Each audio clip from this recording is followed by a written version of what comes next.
نحمده ونصلي على رسوله الكريم اما بعد فاعوذ بالله من الشيطان الرجيم بسم الله الرحمن الرحيم ولا تقولوا لمن يقتل في سبيل الله اموات بل احياء ولكن لا تشعرون ولنبلونكم بشيء من الخوف والجوع ونقص من الاموال والانفس والثمرات وبشر الصابرين الذين إذا أصابتهم مصيبة قالوا إنا لله وإنا إليه راجعون أولئك عليهم صلوات من ربهم ورحمة وأولئك هم المهتدون صدق الله العظيم رب اشرح لي صدري ويسر لي أمري واحلل عقدة من لساني يفقهوا قولي اللهم ربنا الہمنا رشدنا واعذنا من شرور انفسنا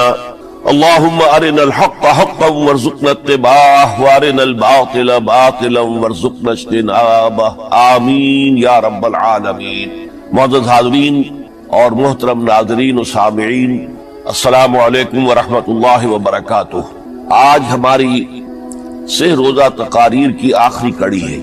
آپ کو یاد ہوگا کہ سب سے پہلے خطاب میں ہم نے قرآن کا فلسفہ شہادت سمجھا، قرآن مجید میں یہ اصطلاح کس معنی میں آئی ہے، اور اس کے ساتھ ہی امت مسلمہ کا فرض منصبی وَكَذَلِكَ جَعَلْنَاكُمْ أُمَّةً وَسَطًا لِتَكُونُوا شُهَدَاءَ عَلَى النَّاسِ وَيَكُونَ الرَّسُولُ عَلَيْكُمْ شَهِيدًا۔ تو اللہ کے دین کو بالفعل قائم کرنے کے لیے، تاکہ نوع انسانی پر ایک ابدی حجت قائم ہو جائے کہ اللہ کا دین قابل عمل ہے، اسے قائم کیا جا سکتا ہے، اور یہ بہترین سماجی نظام ہے، پولیٹیکو سوشو اکنامک سسٹم اس سے بہتر آج تک چشم فلک نے نہیں دیکھا۔ یہ حجت قائم کرنے کے لیے جن حضرات نے اپنی جانوں کا نذرانہ پیش کر دیا، گویا کہ وہ اللہ کے گواہ قرار پائے، ان کے لیے لفظ شہید استعمال کیا گیا۔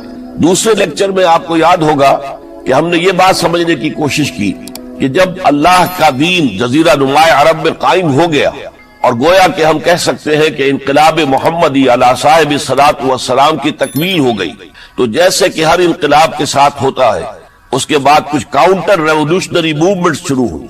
چنانچہ سب سے پہلے اندرون ملک عرب جھوٹے نبی کھڑے ہو گئے، نبوت کے جھوٹے دعوے دار، اور بہت سے لوگوں نے حکومت کو زکوٰۃ ادا کرنے سے انکار کر دی، اور یہ فتنہ اتنا بڑا تھا کہ واقعہ یہ ہے کہ اگر اسے کرش نہ کر دیا جاتا تو انقلاب محمدی علی صاحب الصلاۃ والسلام اسی وقت ناکام ہو جاتا۔ یہ حضرت ابو بکر صدیق رضی اللہ تعالیٰ عنہ کے فضائل کا سب سے درخشاں باب ہے کہ انہوں نے اپنے عزم اور ہمت اور استقلال اور اللہ پر اعتماد، اللہ پر توکل اور بھروسے کے ساتھ ان دونوں فتنوں کو آئرن ہینڈ کے ساتھ کرش کر دیا، اور سال سوا سال ہی میں ان دونوں کاؤنٹر ریولوشنری موومنٹس کو ختم کر کے اس کے بعد انہوں نے جلد ہی اس نظام کا گویا کہ انچارج حضرت عمر رضی اللہ تعالیٰ عنہ کو بنا دیا کہ جو خلیفہ ثانی ہے۔ پھر ہم نے دیکھا کہ حضرت عمر کے زمانے میں رضی اللہ تعالیٰ عنہ توسیع کا جو عمل ہے، توسیع انقلاب محمدی کا عمل بڑی تیز رفتاری کے ساتھ جاری ہوا، فتوحات کا سیلاب آیا، ایران پوری سلطنت تہس نہس ہو کر رہ گئی، اس کے پرچے اڑ گئے، سلطنت روما اپنے تمام شمالی افریقی مقبوضات سے محروم، مغربی ایشیا سے اسے بے دخل کر دیا گیا، صرف وہ یورپ کے اندر محدود ہو کر رہ گئی۔ اب ظاہر بات ہے کہ اس کے خلاف بھی تو پھر رد عمل ہونا تھا، کاؤنٹر ریولوشنری موومنٹس اٹھنی تھی، تو سب سے پہلے حضرت عمر رضی اللہ تعالی عنہ کی خلافت اور اس کے چراغ کو بجھانے کے لیے ایران کی طرف سے رد عمل ظاہر ہوا۔ ہرموزان جو ایک بڑا ان کا جرنیل تھا، اس کی سازش اور ابو لولو فیروز کے ذریعے سے حضرت عمر رضی اللہ تعالیٰ عنہ کو شہید کر دیا گیا۔ سمجھا یہ گیا تھا کہ یہ ساری عمارت شاید اسی شخصیت کی بل پر کھڑی ہے، لہذا جب میدان سے حضرت عمر ہٹ جائیں گے تو یہ خلافت کی پوری عمارت جو ہے وہ زمین بوس ہو جائے گی۔ لیکن معلوم ہوا یہ عمارت محمد کی بنائی ہوئی تھی صلی اللہ علیہ وسلم۔ کھنڈر بتا رہے ہیں عمارت عظیم تھی، بڑی عظیم عمارت تھی جو حضور نے تعمیر کی تھی، لہذا حضرت عمر کی شہادت سے کوئی فرق واقع نہیں ہوا۔ حضرت عثمان رضی اللہ تعالیٰ عنہ آ گئے میدان میں، اور میں بتا چکا ہوں آپ کو کہ ان کے میں دور خلافت کے جو 12 سال ہیں ان میں سے پہلے 10 سال بالکل حضرت عمر فاروق رضی اللہ تعالیٰ عنہ کی خلافت کے دور کی مثال ہے. اسی تیزی کے ساتھ انقلاب جو ہے آگے بڑھ رہا تھا، فتوحات کا دائرہ پھیل رہا تھا اور اندرون ملک پورا امن، سکون، اطمینان اور چین تھا. لیکن ان کی دور خلافت کے آخری دنوں میں اب یہودیوں کی طرف سے رد عمل اور ایک کاؤنٹر ریولوشنری موومنٹ عبداللہ ابن سبا کے ذریعے سے، کہ جس نے اسلام کا لبادہ اوڑھا اور منافقت کے پردے کے ساتھ وہ عالم اسلام میں داخل ہوا. اور اس نے چونکہ دیکھ لیا کہ پرانی چپقلش ہے، پرانی چشمک ہے جو قریش کے 2 بڑے قبیلوں کے مابین یا 2 بڑے گھرانوں کے مابین چلی آ رہی تھی، بنو ہاشم، بنو امیہ.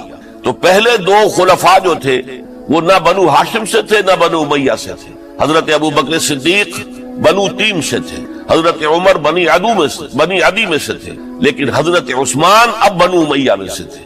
اس کو انہوں نے گویا کہ دکھتی رگ بنا کر پکڑا اور پروپیگنڈا شروع کیا کہ خلافت تو بنو ہاشم کا حق ہے، کیونکہ حضور ہاشمی تھے صلی اللہ علیہ وسلم.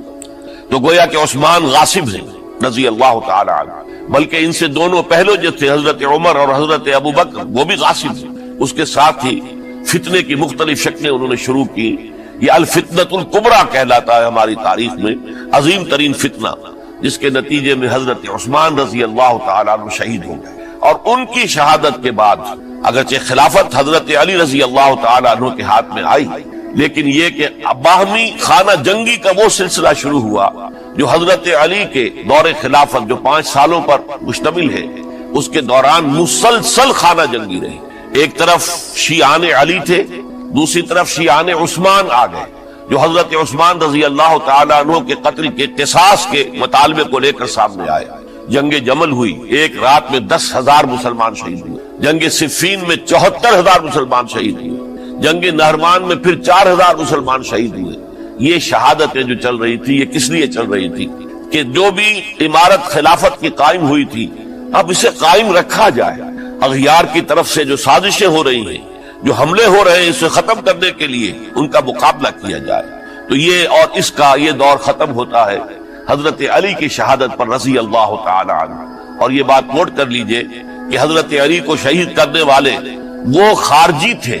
عبد الرحمن ابن ملجم خارجی طبقے سے تعلق رکھتا تھا جو پہلے حضرت علی کے لشکر کے شامل تھے، لیکن جب حضرت علی نے رضی اللہ تعالی عنہ تحکیم اور ثالثی کی تجویز قبول کر دی تو وہ ناراض ہو گئے کہ اللہ تعالیٰ ہی ہے حاکم اور حکم، ان الحکم الا للہ. یہ انسانوں کو حکم کیوں بنا لیا گیا؟ اور اس میں اتنی شدت اختیار کی کہ وہ علیحدہ ہو گئے. اس لیے انہیں خوارج کہا گیا. انہوں نے رائے یہ قائم کر دی جو مسلمان کبھی کوئی گناہ کبیرہ کا ارتکاب کرے گا وہ کافر قرار پائے گا. جب کافر ہوگا تو گویا کہ مرتد ہے تو واجب القتل، اس کا مال، اس کی عزت سب مباح ہے. یہ ہمارا سب سے پہلا گمراہ ترین فرقہ تھا. انہی میں سے 3 افراد نے بیٹھ کر اسکیم بنائی کہ یہ 3 افراد ایسے ہیں کہ جن کو اگر میدان سے ہٹا دیا جائے تو شاید مسلمانوں کی باہمی خانہ جنگی ختم ہو جائے اور مسلمان پھر کسی ایک خلیفہ پر راضی ہو جائے. اور یہ تینوں کافر ہیں، معاذ اللہ ثم معاذ اللہ. حضرت علی کافر ہیں، ان کو قتل کرنے کی ذمہ داری عبد الرحمن ابن ملجم نے لی. حضرت معاویہ قاتل ہے، ان کے لیے کسی اور کو اسائن کیا گیا. عمرو بن العاص قاسم ہیں، ان کے لیے کسی اور کو اسائنمنٹ دی گئی. ہوا یہ کہ حضرت عمرو بن العاص وہ تو اس روز فجر کی نماز میں آئے نہیں، ان کی جگہ جو امام تھا وہ شہید کر دیا گیا. حضرت معاویہ رضی اللہ تعالی عنہ ان پر وار اوچھا پڑا، زخمی تو ہوئے لیکن یہ کہ پھر تندرست ہو گئے. حضرت علی رضی اللہ تعالی عنہ پر بہت کاری وار ہوا اور حضرت علی رضی اللہ تعالی عنہ کی شہادت سن 35 ہجری میں ہو گئی.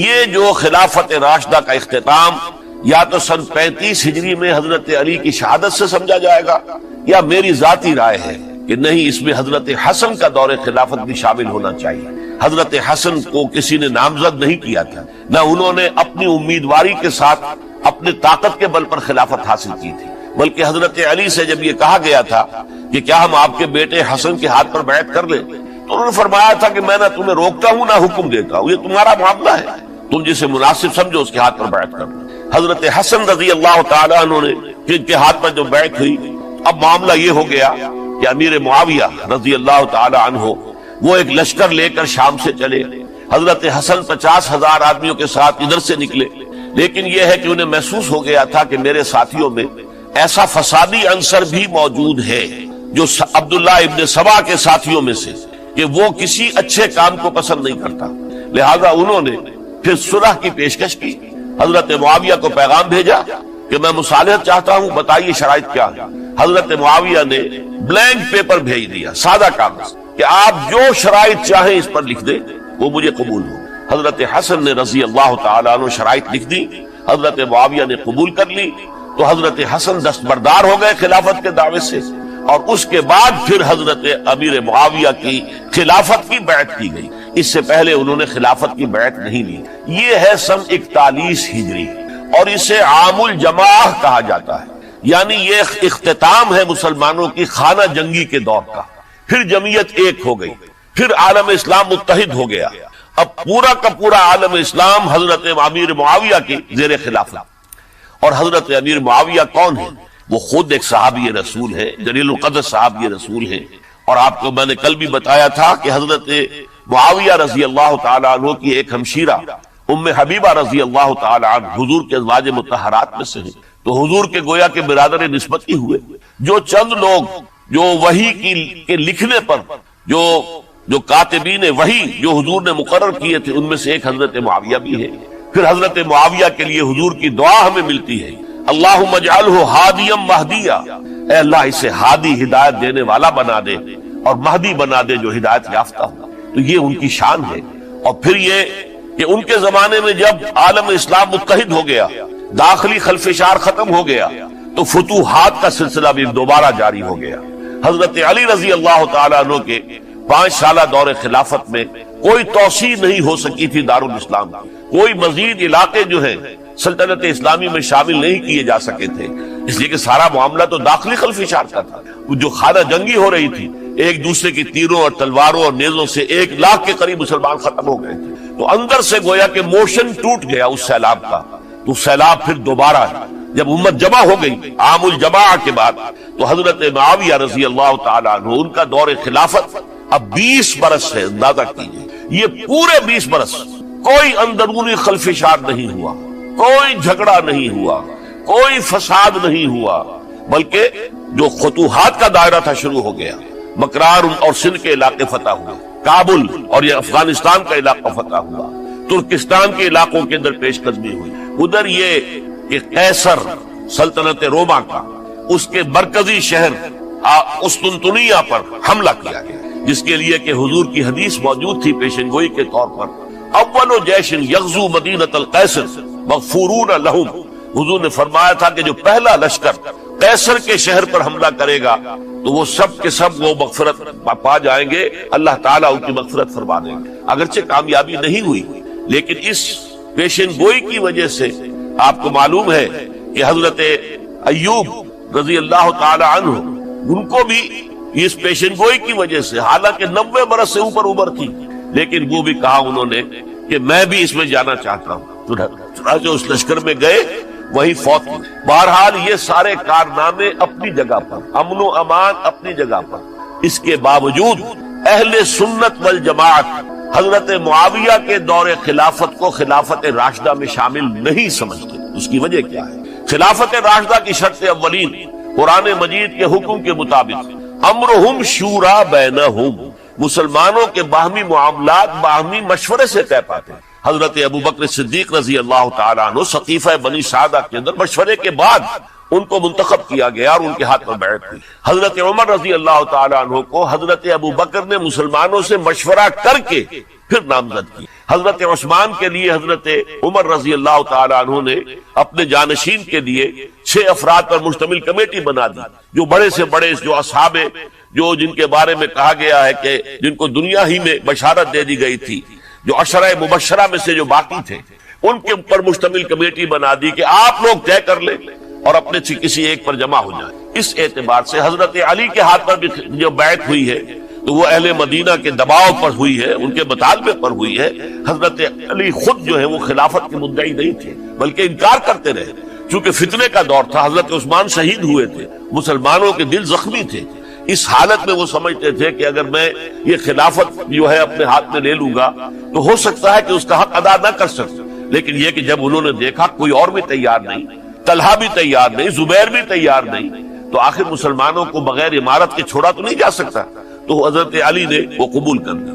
حضرت حسن کے بارے میں بتا چکا ہوں کہ ان کے بارے میں لوگوں نے کہا تو حضرت علی نے فرمایا میں نہ حکم دیتا ہوں نہ روکتا ہوں، لیکن حضرت امیر معاویہ رضی اللہ تعالیٰ عنہ صحابی بھی ہے، حضور کے قرابت دار بھی ہے، کاتبین وحی میں سے بھی ہے، پھر ان کا دور حکومت امن، سکون، اطمینان ہر طرح سے جو ہے 20 برس تک کوئی داخلی خلفشات نہیں ہوا، کوئی فساد نہیں ہوا، کوئی باہمی جنگ و جدل نہیں ہوا، بلکہ فتوحات کا دائرہ آگے بڑھا۔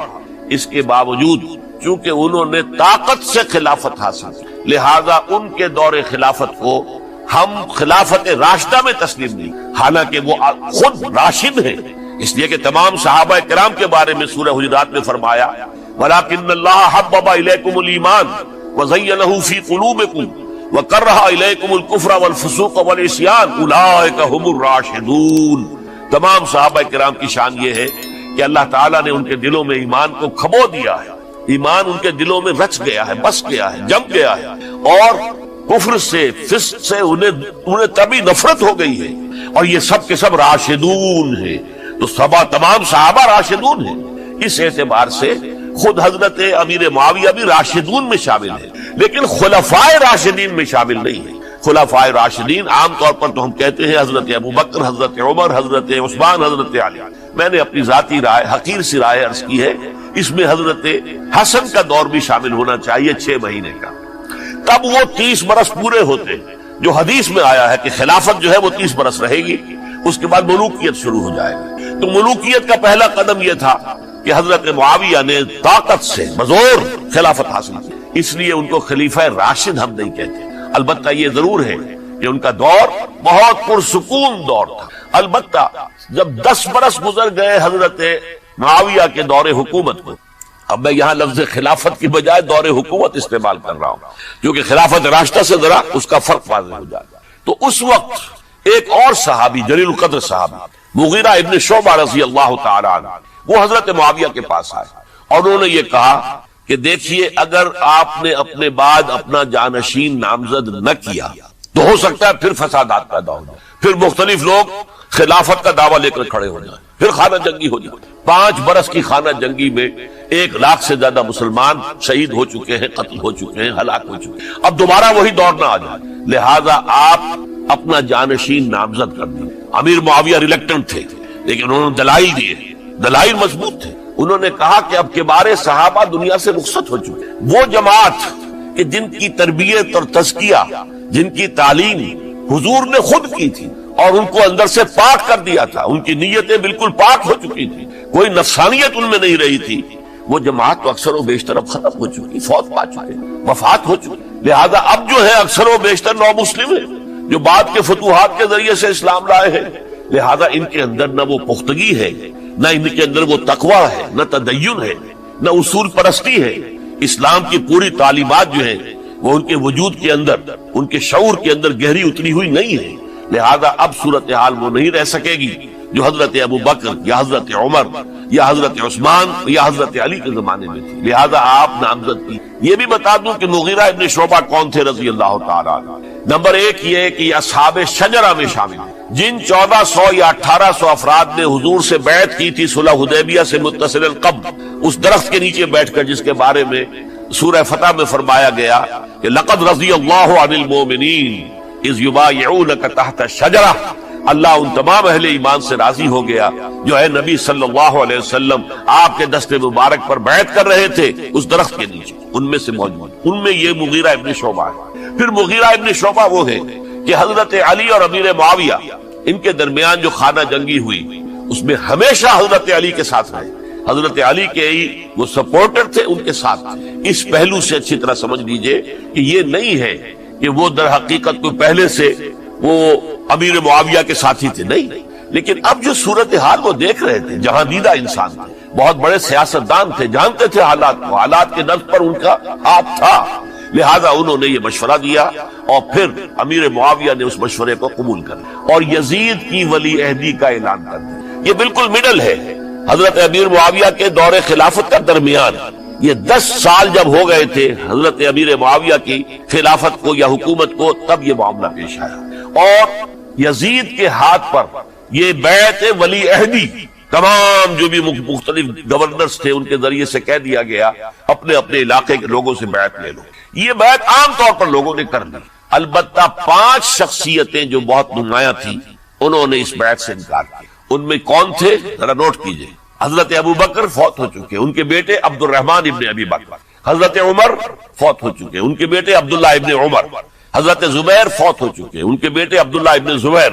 حضرت عباس فوت ہو چکے، ان کے بیٹے عبداللہ ابن عباس. حضرت علی شہید ہو چکے، ان کے بیٹے حسین ابن علی رضی اللہ تعالی عنہم اجمعین. یہ 5 جو امت کے بہت بڑے 5 افراد کے گویا کے وہ چشم و چراغ تھے ان گھرانوں کے، انہوں نے انکار کیا. اور ان میں خاص طور پر عبد الرحمن ابن ابی بکر نے یہ جملہ کہا کہ تم چاہتے ہو کہ قیصر و کسریٰ کی سنت پر عمل کرو کہ باپ کے بعد بیٹا حاکم بن جائے. یعنی ایک قدم تو خلافت کا نظام پہلے ہی نیچے اتر چکا. مشاورت سے تو حضرت امیر معاویہ کا بھی جو نسب ہوا ہے وہ مشاورت سے نہیں ہوا. ایک درجے میں وہ جو اللہ تعالیٰ کے رسول نے عمارت بنائی تھی شاندار، اس خلافت کا جو سیاسی نظام تھا اس میں ایک تو کڑی آ چکی زوال کی کہ ایک شخص نے طاقت کے ذریعے سے خلافت حاصل. اب اس کی اگلی کڑی لانا چاہتے ہیں کہ قیصر و کسریٰ کے طریقے سے خاندان کے اندر، ایک قبیلے کے اندر یہ خلافت جو ہے یا حکومت جو ہے نسل بعد نسل، باپ کے بعد بیٹا اور بیٹے کے بعد پوتا، اس کو ہم کبھی گوارا نہیں کریں. حضرت امیر معاویہ بہت دانشمند انسان تھے. انہوں نے ان 5 حضرات پر کوئی تشدد نہیں، کوئی جبر نہیں کی، بلکہ رہنے دیا. ٹھیک ہے یہ بیعت نہیں کر رہے، ابھی تو بیعت ولی عہدی ہے، کوئی حرج نہیں. لہذا کوئی جھگڑا، کوئی اس وجہ سے کوئی فساد، اس بنا پر کوئی جنگ نہیں.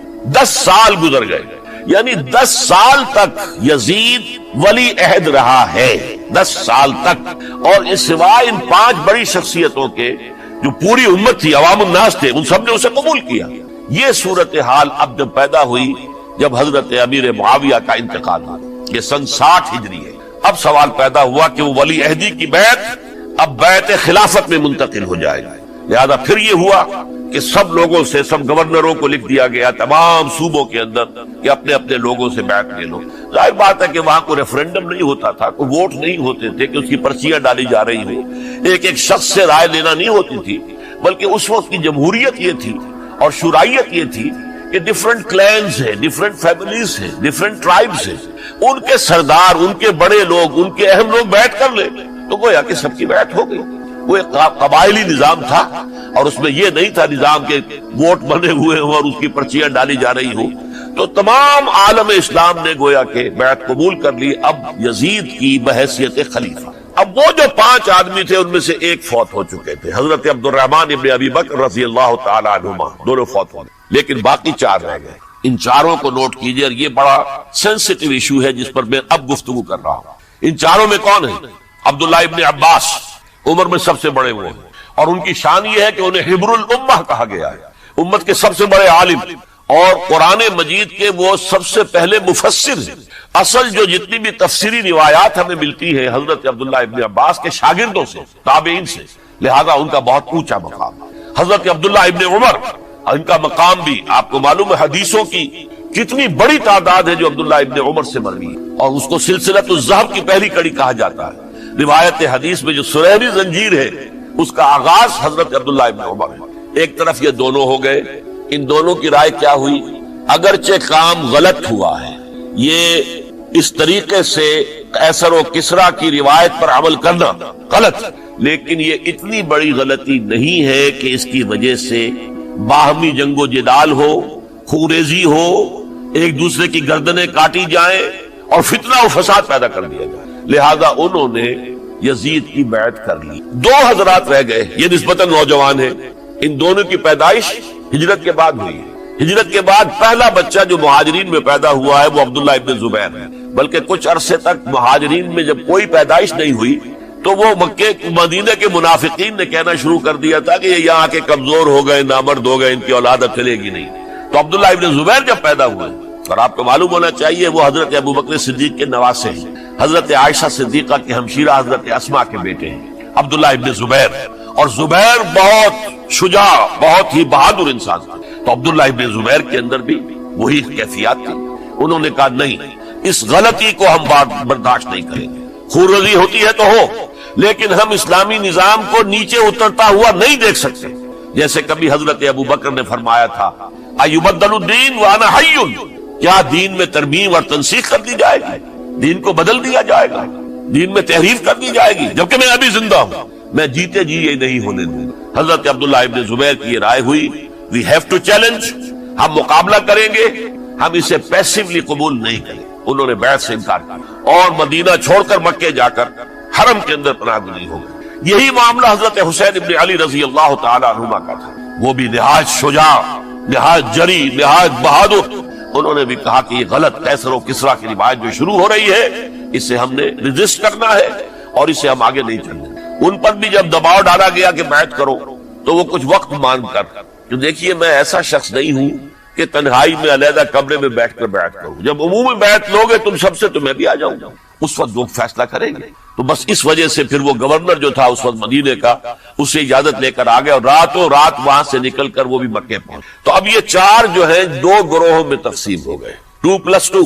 دو کی رائے یہ ہوئی کہ بات غلط ہے، لیکن اس کی بنا پر خون ریزی، جنگ و جدال، جنگ آپس میں خون ریزی کرنا یہ صحیح نہیں، بلکہ مصلحت اس میں ہے کہ اس کو قبول کر لیں۔ پھر اللہ تعالیٰ کو بہتر حالات پیدا کرے گا اس کے ذریعے سے، تعلیم کے ذریعے، تلقین کے ذریعے سے، جیسے نبی اکرم صلی اللہ علیہ وسلم نے اتنا عظیم انقلاب برپا کیا تھا۔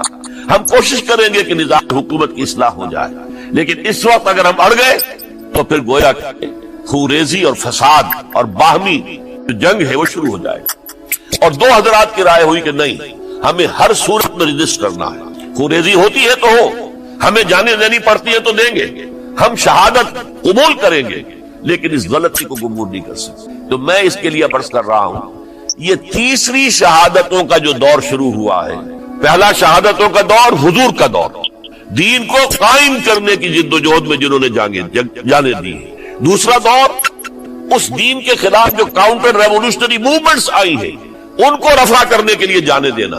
ہزاروں صحابہ کی جانیں اس میں بھی گئی ہیں، وہ سیلمہ ابن کذاب ہو یا مانعین زکوٰۃ ہو، ان کے خلاف جو جہاد ہوا۔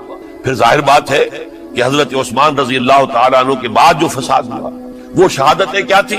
اس دین کے نظام کو قائم رکھنے کے لیے، انٹیکٹ رہے، دشمن اس کے اندر رکھنے ڈالنے میں کامیاب نہ ہو۔ اب تیسرا دور وہ آ رہا ہے کہ جبکہ داخلی طور پر اس نظام خلافت کے اندر زوال شروع ہو رہا ہے، اس زوال کو روکنے کے لیے کہ وہ اپنی اصل جو خلافت کا نظام اللہ نے اور اس کے رسول نے دیا ہے اس کی بنیاد پر قائم رہے، لہذا ہم ریزسٹ کریں گے اس تبدیلی کو اور میدان میں آ کر مقابلہ کریں۔ یہ حضرت عبداللہ ابن زبیر رضی اللہ تعالی عنہما اور حسین ابن علی رضی اللہ تعالی عنہما، اب ان دونوں میں ایک اختلاف ہے۔ حضرت عبداللہ ابن زبیر کی رائے یہ تھی کہ یہ مکہ ہے، یہ اللہ کا گھر ہے، یہ حرم ہے، اور یہاں کے لوگ بہت سے برے اثرات سے ابھی تک بچے ہوئے ہیں، پاک ہیں، لہذا ہمیں یہاں رہنا چاہیے۔ اس کو مرکز بنا کر ظاہر بات ہے اسی مکے سے محمد الرسول اللہ صلی اللہ علیہ وسلم نے دعوت شروع کی تھی، وہیں سے وہ پھیل کر جو ہے ایک عظیم انقلاب کی شکل اس نے اختیار کی تھی، ایک عظیم مملکت جو ہے حضور چھوڑ کر گئے تھے۔ تو ہمیں مکے میں رہ کر ہی اپنی تحریک شروع کرنی چاہیے، لیکن ادھر حضرت علی کے پاس پیغام آ رہے تھے کوفے سے، کوفہ چونکہ حضرت حسین کے پاس پیغام آ رہے تھے کوفے سے، چونکہ کوفے کو حضرت علی نے دار الخلافہ بنا لیا تھا، اور وہاں سمجھا جاتا تھا کہ حضرت علی کے ہمدرد اور حضرت شیعان علی جنہیں ہم کہیں ان کے ساتھی، ہم خیال یہ لوگ ہیں کثرت کے ساتھ، اور وہاں سے اب خطوط کا تانتا شروع ہو گیا، آپ یہاں آئیے، ہم بےتاب ہیں، آپ کا استقبال کریں گے، آپ کے ہاتھ پر بیعت کریں گے، تاکہ یہ جو قیصر و کسریٰ کی سنت شروع ہو رہی ہے اس کو روکا جا سکے۔ وہ تانتا بنا ہوا ہے خطوط کا۔ تو حضرت حسین رضی اللہ تعالیٰ عنہ نے فیصلہ کر لیا کہ میں کوفے جاؤں گا۔ حضرت زبیر روکتے رہ گئے کہ نہیں، کوفیوں پر اعتماد نہ کی، یہ زبانی کلامی ساتھ دیتے ہیں، جب ڈنڈا چلتا ہے تو پھر یہ ہٹ جاتے ہیں میدان سے، ان پر اعتماد نہ کریں آپ، لہذا یہی مکے میں رہیے اور ہم دونوں مل کر ایک بڑی طاقت بن جائے گا، اور یہ مکہ جو ہے ہمارے لیے حصار ہے، یہ ہمارے لیے پناہ گاہ ہے، یہاں سے اس دعوت کا آغاز کیا جائے۔ اب یہ افسوس ہے، اسے اللہ کی مشیت سمجھا جائے، اللہ کی مرضی ہے، جو کچھ ہوتا ہے وہ تو بے اذن رب ہوتا ہے. اللہ اپنی مصلحتوں سے ہم سے زیادہ واقف ہے، ہم تو نہیں سمجھ سکتے. حضرت حسین نے فیصلہ کیا اور ڈٹ گئے اس فیصلے کہ میں کوفے جاؤں گا. اب یہ بھی بات قرآن مجید میں آیا ہے، حضور سے خطاب کر کے فرمایا گیا فَإِذَا عَزَمْتَ فَتَوَكَّلْ عَلَى اللَّهِ. جب ایک مرتبہ آپ ایک ارادہ کر لیں تو پھر اللہ پر توکل کی. پھر یہ نہیں کہ کبھی آگے کبھی پیچھے جاؤں یا نہ جاؤں، یہ نہیں، یہ تردد یہ نہیں، بلکہ یہ کہ فیصلہ کر کے ڈٹ جائیے. اس لیے کہ جو بھی نتیجہ ہے وہ تو اللہ کے ہاتھ میں ہے، لہذا اللہ پر توکل کیجیے. فَإِذَا عَزَمْتَ فَتَوَكَّلْ عَلَى اللَّهِ. لہذا سب نے سمجھایا حضرت حسین کو کہ آپ کوفے نہ جائیں. سمجھانے والوں میں حضرت عمر بھی تھے رضی اللہ، حضرت عبداللہ ابن عمر بھی تھے رضی اللہ تعالی عنہ.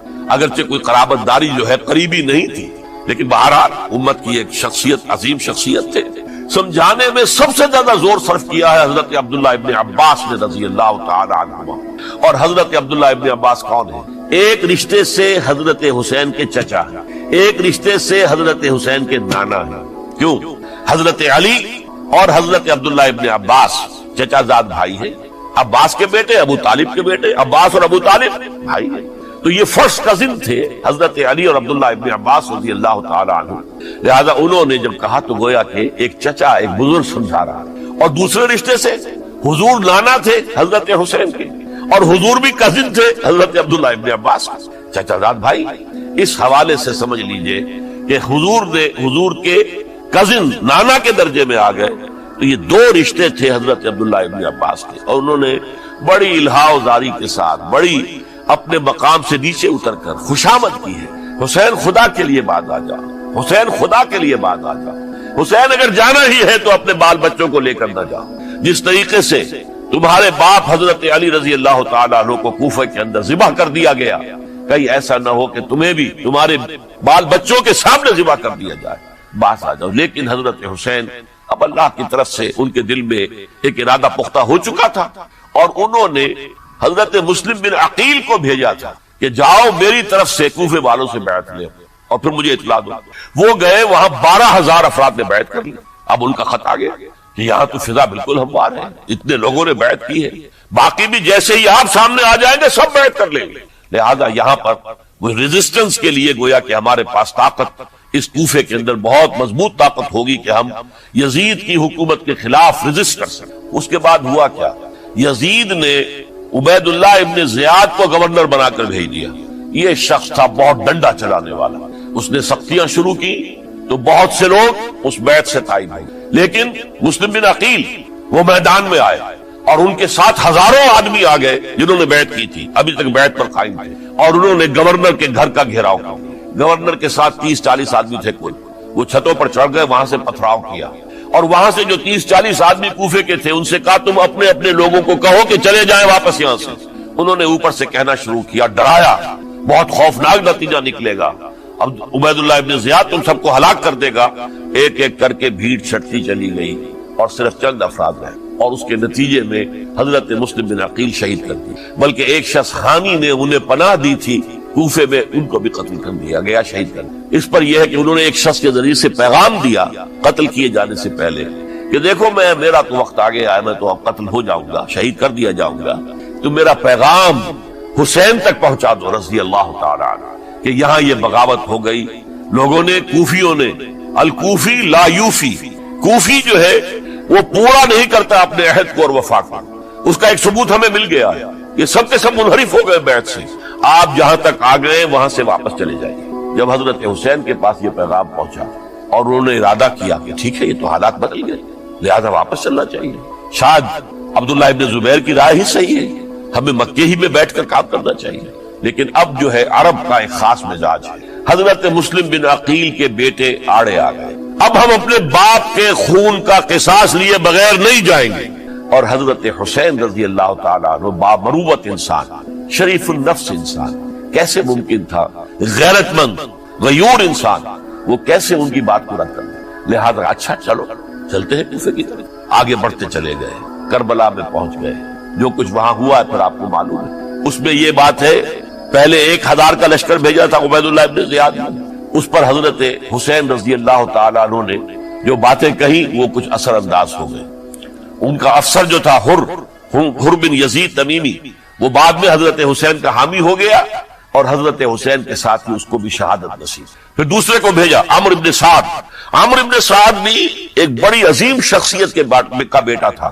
حضرت سعد ابن ابی وقاص جو فاتح ایران تھے اور جن کو غزوہ احد کے موقع پر حضور نے فرمایا تھا کہ اے سعد تیر چلاؤ میرے ماں باپ تم پر قربان ہوں. جبکہ احد میں گھیراؤ کر لیا تھا حضور کا اور کفار قتل کرنے کے لیے ہجوم کر رہے تھے اور کچھ حضرات تیر چلا چلا کے انہیں پھینک رہے تھے، دور جو ہے ہٹا رہے تھے. ان میں سے حضرت سعد ابن ابی وقاص بھی تھے. پھر وہ فاتح ایران تھے، اسی لیے گورنر بن گئے تھے ایران کے. سعد جو ہے ان کا بیٹے یہ عمرو جو ہے یہ اب ایک بڑے صوبے کا گورنر بھی تھا. اس وقت 4000 آدمی دے کر بھیجا. وہ بھی نرمی کرتا رہا، اس نے کوئی تشدد نہیں کیا. اس کے اندر بہرحال اپنے عظیم باپ کے خون کا کچھ اثر تھا. لیکن یہ کہ پھر ابن زیاد کو اطلاع مل گئی کہ عمرو ابن سعد جو ہے وہ تو لے تو لال کر رہا ہے، حملہ نہیں کر رہا، قتل نہیں کر رہا، بلکہ یہ کہ وہ تو اس راستہ بھی دینے کے لیے تیار ہے کہ نہ مدینے کی طرف جائیے اور نہ آپ مکے کی طرف جائیے، نہ کوفے کی طرف جائیے، بلکہ آپ چاہے تو دمشق چلے جائیں، یزید سے اپنا معاملہ کریں. اس پر ابن زیاد نے پھر وہاں سے خط لکھا ہے، میں نے تمہیں اس کام کے لیے بھیجا تھا، میں نے تمہیں حکم دیا تھا حسین سے میری بیعت لو، یعنی میری بیعت کے ذریعے یزید کی بیعت لو اور اسے پکڑ کر لا کر میرے سامنے پیش کرو. لہذا پھر اس نے ایک بہت خوخار شخص کو زیادہ فوج دے کر بھیجا ہے اور وہ جو ہے اس نے آ کر جو ہے شمر میں پھر اس نے فیصلہ کن معاملہ کیا. حضرت حسین رضی اللہ تعالیٰ عنہ نے ان دنوں میں جو وہاں گزرے جتنے بھی کوفی آئے ہوئے تھے نا، اکثر و بیشتر تو کوفے کے لوگ تھے، ان سے کہا کہ میں خود نہیں آیا، تم نے مجھے بلایا تھا. اے فلاں ابن فلاں کیا تم نے مجھے خط نہیں لکھا تھا کہ آؤ؟ اے فلاں ابن فلاں کیا تم نے مجھے پیغام نہیں بھیجا تھا کہ یہاں تشریف لائیے؟ اور دیکھو میرے پاس تمہارے خطوط موجود. وہ ایک تھیلا جس میں کہ خطوط ہے وہ بھی لا کے میدان میں رکھتی. یہ حضرت حسین رضی اللہ تعالیٰ عنہ کی شرافت اور اپنی صاف دلی. کوئی اس کے اندر عیاری نہیں تھی ان کے اندر، معاذ اللہ ثم معاذ اللہ. لیکن یہ کہ اس کا نتیجہ اچھا نہیں نکلا. نتیجہ کیا نکلا؟ اب انہیں پتا چل گیا کوفیوں کو اگر اب حسین زندہ دمشق پہنچ گئے یزید کے پاس تو یہ ہم سب کا بھاڑا پھوڑ دیں گے، ہماری شامت آ جائے گی. لہذا اب تو کسی صورت انہیں زندہ نہیں رہنے. ایک بڑا اہم واقعہ نوٹ کر لیجیے، اس لیے کہ حضرت حسین نے ایک ایک کا نام لے کر اے فلاں ابن فلاں، اے فلاں ابن فلاں، اے فلاں ابن فلاں، کیا تم نے خط نہیں لکھا تھا؟ کیا تمہارا پیغام نہیں تھا؟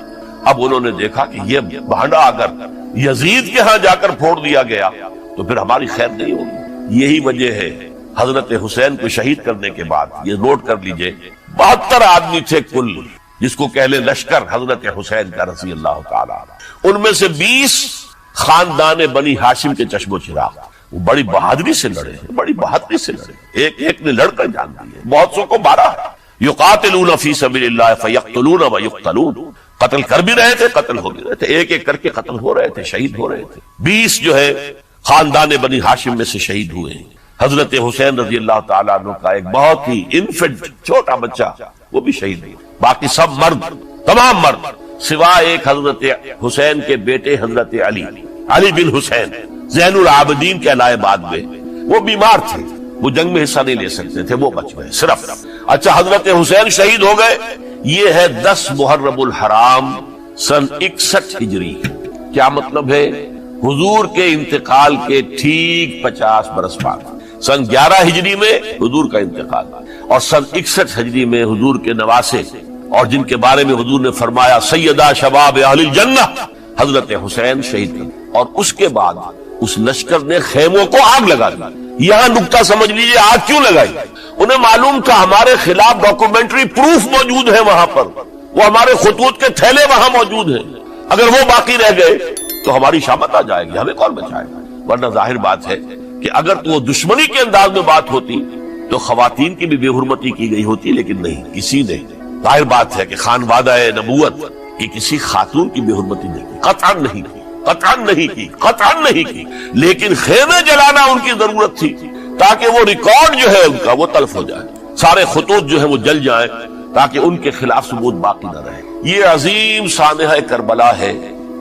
اب چونکہ یہ ہماری تاریخ کے ان واقعات میں سے ہے جس پر بہت کچھ اختلافات ہیں، مختلف گروہوں کی تعبیرات بہت مختلف ہیں. ایک طرف اہل تشیع کا اپنا بیان ہے، دوسری طرف اہل سنت کا ایک اجماعی بیان ہے، تیسری طرف کچھ ایسے لوگ پیدا ہو گئے جو حضرت حسین رضی اللہ تعالیٰ عنہ پر الزام لگا رہے ہیں، اہل سنت میں سے، کہ وہ تو حکومت کے طالب تھے، وہ اقتدار کے خواہش مند تھے، واجب القتل تھے۔ معاذ اللہ ثم معاذ اللہ ثم معاذ اللہ۔ حضرت حسین اگرچہ صغار صحابہ میں سے تھے، یعنی حضور کی حیات طیبہ میں ابھی چھوٹے بچے تھے، لیکن ان کا شمار صحابہ میں ہے۔ اور پھر یہ وہ شخص ہے جو حضور کی گود میں کھیلا ہے، یہ وہ ہے جو حضور کے شانوں کے اوپر جس نے سواری کی۔ علامہ اقبال نے جیسے حضرت اسماعیل کے لیے کہا ہے کہ وہ فیضان نظر تھا یا کہ مکتب کی کرامت تھی، سکھائے کس نے اسماعیل کو آداب فرزندی۔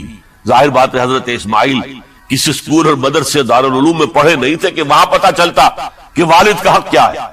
یہ فیضان نصر تھا، ابراہیم کی نگاہ کا یہ فیضان تھا کہ بیٹے کے اندر وہ جذبہ پیدا ہوا کہ یا ابت افعل ما تؤمر، ابا جان جو خواب آپ دیکھ رہے ہیں اور جو حکم آپ کو اس خواب کے ذریعے مل رہا آپ کر گزریے، ستجدنی انشاءاللہ من الصابرین۔ تو اسماعیل کا معاملہ اگر یہ تھا فیضان نظر سے، تو حضرت اسماعیل کو حضرت ابراہیم کے پاس زیادہ رہے بھی نہیں، وہ تو مکے میں رہے۔ حضرت عثمان جو حضرت ابراہیم تو شام میں رہتے تھے، کبھی کبھی آ جاتے تھے، اس سے زیادہ معاملہ نہیں تھا۔ وہ فیضان نظر حضرت اسماعیل کو تھا، تو حضور صلی اللہ علیہ وسلم کا فیضان نظر کتنا ہوگا اس کا آپ اندازہ کی۔ یہ کوئی جنگ اقتدار نہیں تھی، معاذ اللہ ثم معاذ اللہ ثم معاذ اللہ، بلکہ انہوں نے اپنا ایک فرض منصبی سمجھا ہے کہ میرے نانا کا لایا ہوا نظام اور اس کے اصول اب ٹوٹ رہے ہیں۔ جیسے حضرت ابو بکر کا قول میں نے آج بھی آپ کو سنایا، ایبدل الدین وانا حی، کیا دین میں ترمیم اور تنسیخ کی جائے گی، دین کی باتوں کو بدل دیا جائے گا جبکہ میں ابھی زندہ ہوں۔ اسی طریقے سے گویا کہ زبان حال سے حضرت حسین اور عبداللہ ابن زبیر رضی اللہ تعالی عنہم ان دونوں نے یہ فیصلہ کیا کہ ہم روکیں گے اس کو۔ آپ اختلاف کر سکتے ہیں کہ حضرت حسین کی رائے صحیح تھی یا حضرت عبداللہ ابن عباس کی رائے صحیح تھی، یہ کہہ سکتے ہیں آپ، لیکن کسی کی نیت پر حملہ نہیں کر سکتے۔ اسی طریقے سے بعض لوگ جو ہے حضرت عبداللہ ابن عباس، عبداللہ ابن عمر، ان کی نیتوں پر حملہ کرتے، ان کو تو یزید نے دولت سے خرید لیا تھا، معاذ اللہ ثم معاذ اللہ ثم معاذ اللہ۔ یہ دونوں جلیل القدر صحابہ ہیں، یہ تو صغار صحابہ میں سے نہیں ہے، یہ جوان تھے پورے حضور کے زمانے میں، جنگوں میں حصہ لیا ہے۔ حضرت عبداللہ ابن عمر نے، عبداللہ ابن عباس نے رضی اللہ تعالیٰ عنہما، انہیں کوئی رقم نہیں خرید سکتی تھی، کوئی دولت نہیں خرید سکتی، جو رائے انہوں نے قائم کی دیانتاً قائم کی۔ اور ہمارے ہاں اصول یہ ہے کہ جب کوئی نئی صورتحال پیدا ہو جائے اور اجتہاد کی ضرورت پیش آ جائے اور پوری کوشش کر کے مجتہد اجتہاد کر رہا ہے، تو اگر اسے غلطی بھی ہو جائے، مجتہد مخطی خطا کار، اس کو بھی اکیرا ثواب ملتا ہے، اور مجتہد مصیب وہ مجتہد کے جس کی رائے صحیح، جس کا فیصلہ صحیح، اسے دوہرا ثواب ملتا ہے۔ تو ان کے مابین ایک اختلاف رائے کا ہوا، اجتہاد کا۔ آیا یہ غلطی اتنی بڑی ہے کہ امت میں تفرقہ پیدا کیا جائے، امن و امان کو برباد کیا جائے، خوریزی کا بازار گرم کیا جائے، یا نہیں؟ دو کی رائے یہ ہوئی، ان کی مخلصانہ رائے تھی، ان کی دیانت دارانہ رائے تھی، ہم ان کی نیت پر حملہ نہیں کر سکتے، آپ اختلاف کرنا چاہیں تو کی۔ اسی طرح حضرت عبداللہ ابن زبیر اور حضرت حسین ابن علی رضی اللہ تعالی عنہ، ظاہر بات ہے کہ ان کا بھی ایک اجتہادی رائے تھی کہ نہیں، یہ دین کے نظام کے اندر بہت بڑا رکھنا پڑ رہا ہے، یہ تو اب قیصر و کسریٰ کی سنت شروع ہو رہی ہے، یہ اسلام کے دین کے اوپر طریقہ نہیں، عمل نہیں ہو رہا ہے، تو ہم اسے اپنی جانوں کا نذرانہ دے کر بھی اسے روکیں گے، روکنے کی کوشش کریں گے، رکے نہ رکے ہم اپنی جانیں دے دیں۔ یہ بھی دیانت دارانہ رائے تھی، مخلصانہ رائے تھی، ان کی نیت پر کوئی حملہ کم سے کم اہل سنت والجماعت میں سے کسی شخص کو حق نہیں ہے، اس لیے کہ اہل سنت والجماعت کا کہنا یہ ہے الصحابۃ کلھم عدول، صحابہ جتنے بھی ہیں وہ سب کے سب عدول ہیں، ان میں بدنیتی نہیں آ سکتی، خطا ہو سکتی۔ اہل سنت کے نزدیک معصومیت خاصہ نبوت ہے، نبوت ختم ہو گئی محمد رسول اللہ صلی اللہ علیہ وسلم، آپ کے بعد معصوم کوئی نہیں، ابو بکر بھی معصوم نہیں، عمر بھی معصوم نہیں، عثمان بھی معصوم نہیں، علی بھی معصوم نہیں رضی اللہ تعالیٰ عنہ اجمعین۔ تو معصوم کون ہوا؟ عبداللہ ابن عباس بھی معصوم نہیں، عبداللہ ابن زبیر بھی جو ہے معصوم نہیں، حسین ابن علی بھی معصوم نہیں، اسی طریقے سے عبداللہ ابن عمر، عبداللہ ابن زبیر کوئی معصوم نہیں۔ انہوں نے اپنی رائے قائم کی ہے، اس پر عمل کیا ہے دیانت دارانہ سنسیریٹی کے ساتھ، اور ان کے لیے اللہ تعالیٰ کے ہاں ہر طرح کا اجر و ثواب سب کے لیے۔ حضرت عبداللہ ابن زبیر کی رائے اس اعتبار سے بہتر ثابت ہوئی، انہوں نے مکے میں پھر حکومت قائم کی، 9 برس تک ان کی حکومت قائم رہی، بنو امیہ ختم نہیں کر سکے۔ سن 73 میں جا کر ان کی شہادت ہوئی، اور ایک مرحلہ تو وہ بھی آیا تھا کہ شام اور مصر کی دونوں صوبے جو ہیں وہ بھی ان کے تحت آ گئے تھے۔ تو واقعہ یہ ہے کہ اگرچہ حضور نے ہمیں منع کیا ہے کہ کبھی یہ نہ کہا کرو کہ ایسا ہوتا تو ایسا ہو جاتا، نہیں، جو ہوا اللہ کی مرضی سے ہوا، اللہ کے اذن سے۔ حدیث کے الفاظ ہیں ان کلمۃ اللہ تفتح عمل الشیطان، یہ جو لو کاش یہ ہو جاتا، کاش یوں ہو جاتا تو بڑے اچھے نتیجے نکلتے، یہاں سے شیطان کا عمل شروع ہو جاتا۔ ورنہ واقعہ یہ ہے کہ دل سے یہ بات نکلتی ہے۔ اگر حضرت حسین اور عبداللہ ابن زبیر یکجا ہو جاتے اور مکے کو اپنا مرکز بنا کر جو عظیم مقصد انہوں نے اپنے سامنے رکھا تھا کہ یہ جو روایت غلط آ رہی ہے اسلام کے دینی سیاسی نظام کے اندر، اس کو ہم روکیں گے، تو اللہ تعالیٰ انہیں کامیابی عطا فرما دے۔ لیکن یہ پھر ہم کہیں گے ما شاء اللہ کان وما لم یشاء لم یکن، جو اللہ نے چاہا وہ ہوا اور جو اللہ نے نہیں چاہا وہ نہیں ہوئی۔ حضرت حسین کو وہ عظیم شہادت اللہ نے دینی تھی، وہ اونچا مقام عطا کرنا تھا، اور پھر ان کی عظیمت، ان کا صبر، ان کا ثبات، ان کا استقلال، معلوم ہوا کہ اللہ تعالیٰ نے انسانوں کے اندر کتنی کچھ طاقت رکھی ہوئی اور کتنی کچھ صلاحیتیں اللہ نے ودیت کی، وہ جس طرح ڈٹے رہے، کھڑے رہے۔ واقعہ یہ ہے کہ وہ بھی نوع انسانی کے لیے ہمیشہ کے لیے ایک سبق ہے، اور وہ سبق یہ ہے کہ آپ حق، جو بھی آپ حق سمجھے اس حق کے اوپر ڈٹ کر کھڑے ہو جائیں، اور اس میں پرواہ نہ کیجئے کہ آپ کی نفری کم ہے یا آپ کے ساتھ تعداد زیادہ، کوئی خیال نہ کیجئے، اس کے فکر نہ کیجئے کہ حالات ادھر ہیں یا ادھر ہیں، حالات سازگار آپ کے دشمن کے ساتھ ہیں یا آپ کے ساتھ ہے، کوئی فکر نہ کیجئے۔ حق حق ہے، اس کا ساتھ دینا لازم ہے، اس کے لیے جان دے دینا یہ سب سے بڑی کامیابی۔ وَلَا تَقُولُوا لِمَن يُقْتَلُ فِي سَبِيلِ اللَّهِ أَمْوَاتٌ، ہرگز نہ کہنا ان کو جو اللہ کی راہ میں قتل ہو جائیں کہ وہ مردہ ہیں، بل احیاء، وہ تو زندہ ہے، ولیکن لا تشعرون، یہ تمہیں شعور نہیں ہے۔ وَلَنَبْلُوَنَّكُمْ، اب یہ تمام مسلمانوں سے خطاب ہو رہا ہے، ہم تمہیں لازماً آزمائیں گے، بِشَيْءٍ مِّنَ الْخَوْفِ، خوف سے، وَالْجُوعِ، اور بھوک اور فقر و فاقے سے۔ حضرت حسین اور ان کے ساتھیوں کو پیاس کے ذریعے سے آزمایا گیا، حالانکہ دریا دور نہیں ہے لیکن پانی بند کر دیا گیا، کیسی کیسی شدت اور کیسے کیسے سخت حالات کا سامنا کیا، لیکن جھکے نہیں، گردن نہیں جھکی، ڈٹے رہے اپنے موقف کے اوپر۔ وَلَنَبْلُوَنَّكُمْ بِشَيْءٍ مِّنَ الْخَوْفِ وَالْجُوعِ وَنَقْصٍ مِّنَ الْأَمْوَالِ وَالْأَنفُسِ وَالثَّمَرَاتِ، اور ہم تمہیں جانی اور مالی نقصانات کے ذریعے سے آزمائیں گے۔ وَبَشِّرِ الصَّابِرِينَ، اور اے نبی بشارت دے دیجئے صبر کرنے والوں، الَّذِينَ اِذَا أَصَابَتْهُمْ مُصِیبَةٌ، وہ کہ جن کو اگر کوئی مصیبت آئے، ان پر نازل ہو جائے، قالوا، تو وہ کہیں گے اِنَّا لِلَّهِ وَإِنَّا إِلَيْهِ رَاجِعُونَ، ہم اللہ ہی کے ہیں، اللہ ہی کی طرف ہمیں لوٹ جانا ہے۔ اولئک علیہم صلوات من ربہم ورحمہ، یہ ہیں وہ جن پر ان کے رب کی طرف سے صلوات ہے، درود ہے اور رحمت ہے، وَأُولَئِكَ هُمُ الْمُهْتَدُونَ، اور یہی ہدایت یافتہ ہے۔ اللہم ربنا اجعلنا منہم، اللہم ربنا اجعلنا منہم، میرے اور آپ کے لیے سبق یہ ہے، صرف حضرت حسین کا کوئی دن بنا لینا یہ نہیں ہے، ٹھیک ہے یاد تازہ کیجئے، بہت اچھی بات ہے، لیکن اس کا نتیجہ یہ نکلنا چاہیے کہ اگر حضرت حسین نے اپنی ہی نہیں، اپنے خاندان کی، اپنے اعزاء و اقربا کی، اپنے ساتھیوں کی جانوں کی قربانی پیش کر دی حق کے لیے، تو ہمیں بھی فیصلہ اور سبق یہ لینا چاہیے کہ ہمیں حق کا ساتھ دینا ہے، ہرچہ بعد چاہے اس کے نتائج کچھ بھی نہیں۔ اقول قولی ھذا واستغفر اللہ لی ولکم ولسائر المسلمین۔